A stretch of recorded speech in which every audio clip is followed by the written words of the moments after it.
اپنے اختیار میں نہیں ہوتی تھی.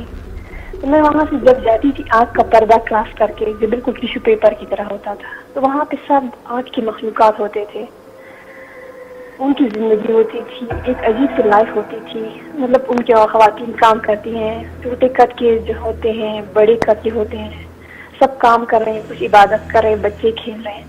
اور پھر جب دوسرے سائڈ پہ جب چاندنی رات ہوتی تھی خاص کر ان دنوں میں, تو میں جب وہ دوسرے پردے سے جب کبھی جاتی تھی کھیلتے یا اندھیرے میں جب میں وہاں جاتی تھی تو دیکھتی تھی کہ عجیب سا وہ تھا, سفید کپڑے والے لباس میں خوبصورت سے لوگ تھے, خوبصورت سے محلات, ان کی ایک اچھی زندگی تھی. وہاں پہ بزرگ بھی تھے, بچے بھی تھے, عبادت بھی کرتے تھے, ان کے اسکول وغیرہ بھی ہوتے تھے. تو میں اکثر وہ جب دیکھتی تھی تو مجھے خود پہ اختیار نہیں ہوتا تھا, میں اپنے ہاتھ کاٹتی تھی ان میں سے, مطلب بلڈ آتا مجھے محسوس نہیں ہوتا تھا. تو میں ابو سے کہتی کہ ابو ہمارے گھر میں ایک مختلف راستے بھی ہے. ابو نے کہا نہیں ایسا نہیں ہے. میں نے کہا ایسا ہے. روزینہ, جی جی.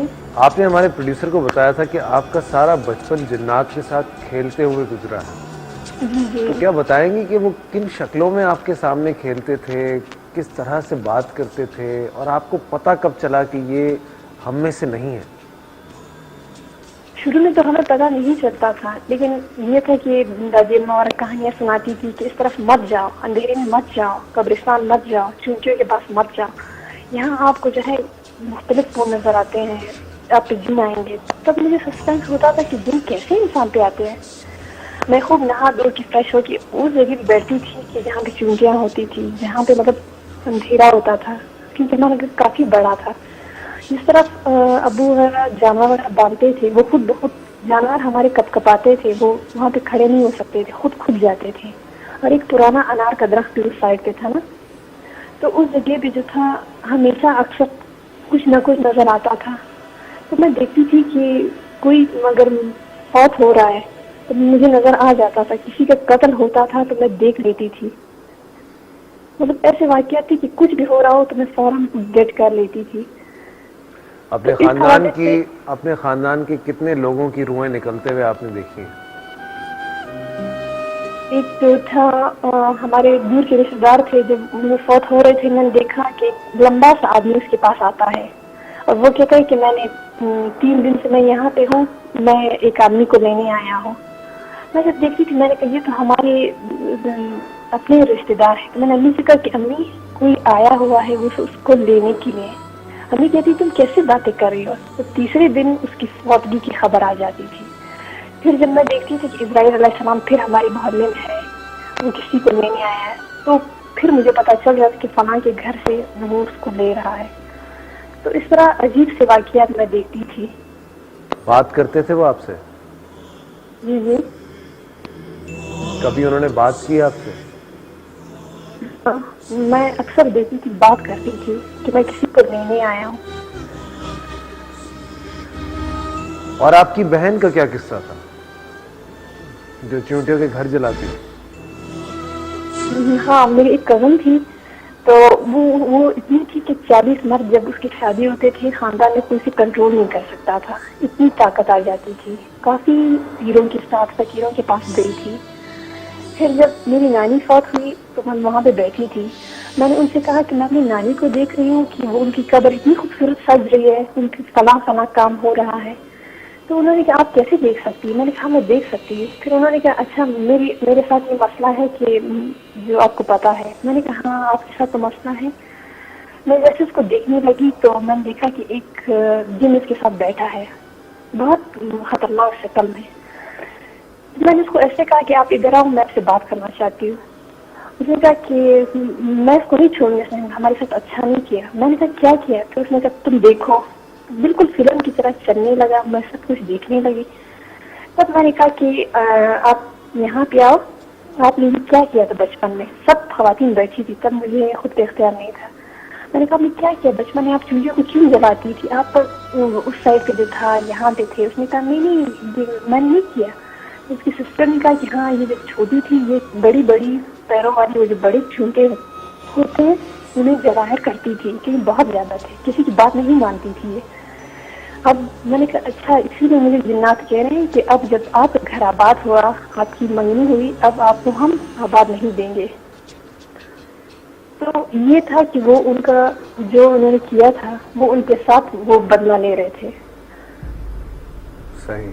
تو بہت بہت شکریہ آپ کا روزینہ، آپ نے ہمارے ساتھ کافی کچھ شیئر کیا.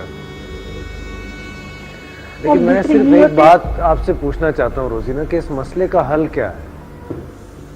کیسے پتہ چلے کہ نفسیاتی مریض اور جنات والے کیس میں کیا فرق ہے، کیا علامات ہیں؟ نفسیاتی مریض تو یہ ہوتا ہے کہ مطلب ذہنی طور پہ وہ جو ہے اپنے اختیار میں نہیں ہوتا، مطلب دوسروں کو نقصان پہنچاتا ہے، ہمیشہ جو ہے دوسروں کو اتارتا ہے کہ اس وحشت تاری ہوتی کہ کوئی مجھے نقصان نہ پہنچائے، میں ان کو نقصان پہلے پہنچا دوں.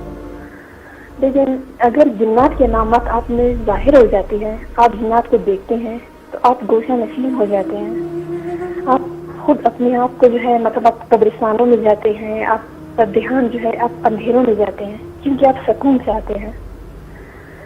اسی طرح جیسے میں اپنا واقعہ شیئر کروں گی، جیسے میں دیکھتی تھی جنات وغیرہ کو، میں قبرستانوں جاتی تھی یا چونٹے کے پاس جاتی تھی تو مجھے کہتے تھے کہ ہمیں نقصان مت پہنچاؤ. جس طرح انسان ایک دوسرے انسان کو نقصان پہنچاتا ہے وہ اس کا رد عمل ضرور ظاہر کرتا ہے. اسی طرح اگر جنات جو ہے آپ ہم کو نقصان پہنچائیں گی یا کہیں پہ درخت کے ساتھ خاص کر، تو میں سے کہتی ہوں کہ آپ درخت کے ساتھ ظاہر کیسے ہوتے ہیں؟ انہوں نے کہا آپ خود سوچے، سائنسی لحاظ سے دیکھتے ہیں جنات جو ہے کاربن ڈائی آکسائڈ رکھتے ہیں، آگ ہے، تو وہ درخت کے پاس ظاہر ہو جاتے ہیں، لیکن جیسے وہ درخت سے دور جاتے ہیں میدانی علاقے میں تو وہ ان کا وہ پاور ختم ہو جاتی ہے آکسیجن میں، اس لیے وہ نظر نہیں آتے. ہم ہوتے تو ہیں لیکن نظر نہیں آتے. روزینہ ایک آخری سوال، کبھی آپ نے یہ جاننے کی کوشش کی کہ آخر وہ انسانوں سے چاہتے کیا ہے؟ یہ تنگ کرنے کا سلسلہ آخر کب بند ہوگا؟ کیا مانگتے ہیں؟ کیا چاہتے ہیں؟ یہ اس سلسلے میں میں نے یہ پوچھا تھا کہ آپ لوگ مطلب اس دنیا میں کیا کرتے ہیں، کیسے آتے ہیں، کیوں مجھے گھر میں تنگ کرتے ہیں کہ اس طرح ہوتا ہے ہر چیز میں. انہوں نے کہا نہیں، ہم جو ہے نہ کسی کی دنیا میں ہیں نہ کسی کو یہ ہے، لیکن ایک مخلوق اگر دوسرے مخلوق سے رابطے میں رہے تو برا نہیں ہے، ہاں اگر پازیٹیو وے میں. اب جیسے ہم لوگ آسمان میں جاتے ہیں، مختلف سیاروں کو دیکھتے ہیں، ان کے ساتھ ان سے ملتے ہیں، اسی طرح اگر آپس میں ہمارا ایک دوسرے سے رابطہ ہو، کیونکہ ہم بھی اللہ کی مخلوق ہیں، ہمیں بھی آپس میں یہ ہونا چاہیے. پھر جب میں نے بہت کوشش کی آپ کے مختلف پروگرامز وغیرہ میں کہ میں بات کروں تو میں وہ نمبر نہیں نوٹ کر سکتی تھی. بہت سی ایسی باتیں تھیں کہ میں مجبور ہو گئی کہ نہیں، جنات کو جس وے میں دکھایا جا رہا ہے کہ جنات نظر نہیں آتے لیکن وہ جو ہے ریڈ روشنی میں نظر آتے ہیں، جب بھی ہم دیکھتے ہیں تو ان میں نظر آ جاتے ہیں. کسی گھر میں آفید ہوتے ہیں، رات کو میں نے یہی مطلب روحانی پر ایک وہ کیا تھا ایک سروے سے کہ گھروں میں جیسے آپ نے دکھایا گیا فلاں گھر میں جن ہے، فلاں گھر میں فلاں عورت ہے، تو میں نے دیکھا کہ آپ نے ایک گھر دکھایا تھا جس میں یہ تھا کہ وہاں برتن کڑکتے ہیں. تو میں روحانی طور پہ وہاں اس جگہ کو میں نے دیکھا کہ وہ برتن کیوں ہر رات سے کڑکتے ہیں. انہوں نے کہا کہ ہم میں بھی ایسے ہیں کہ ہمیں خیرات کی ضرورت ہوتی ہے، ہم اگر اس گھر میں برتن چھانٹتے ہیں تو ہمارے بھی بیمار ہیں، غریب ہیں، نہ وہاں پہ ایک صفائی کا انتظام ہے، نہ وہاں پہ ہمیں جو ہے کوئی خیرات، نہ چوٹیاں اڑالی جاتی، نہ پرندوں کو، نہ پانی ہے. تو ہم جو ہے وہ پاگلپن کا اظہار کرتے ہیں، لوگوں کو متوجہ کرتے ہیں کہ اس دنیا میں کہیں دنیا ہے، آپ اس کو دیکھیں. اور اسی طرح اب میرے ساتھ جو جنات وغیرہ ہیں، پہلے مجھے ان پہ کنٹرول نہیں تھا، اب مجھے ان پہ کنٹرول ہے. میں اب لوگوں سے وہ جن ہٹا سکتی ہوں، ان کی جو وہ عبرانی زبان میں بات کرتے ہیں، شامی زبان میں بات کرتے ہیں، تو میں ان کا وہ سب سمجھتی ہوں کہ یہ لوگ کیا کہنا چاہتے ہیں، کس وجہ سے روزینہ آپ ابھی لائن پر ہی رہیے گا، ہم آپ سے رابطہ کریں گے دوبارہ اور مزید اس بارے میں بھی جاننا چاہیں گے. ابھی میں جانا چاہوں گا ایک چھوٹے سے بریک کی طرف، لیکن بریک میں جانے سے پہلے میں آپ کو ایک بات بتا چاہوں. آج ہمارے پاس کچھ ایسے مہمان ہیں جنہوں نے اس معاشرے کے صحیح اور حقیقی جنوں کا خاتمہ کرنے کے لیے بہت کچھ کیا، لیکن سچ پوچھیے تو وہ جن آج تک ان کا کچھ بگاڑ نہیں پایا. کیوں؟ یہ جانیں گے اس بریک کے بعد.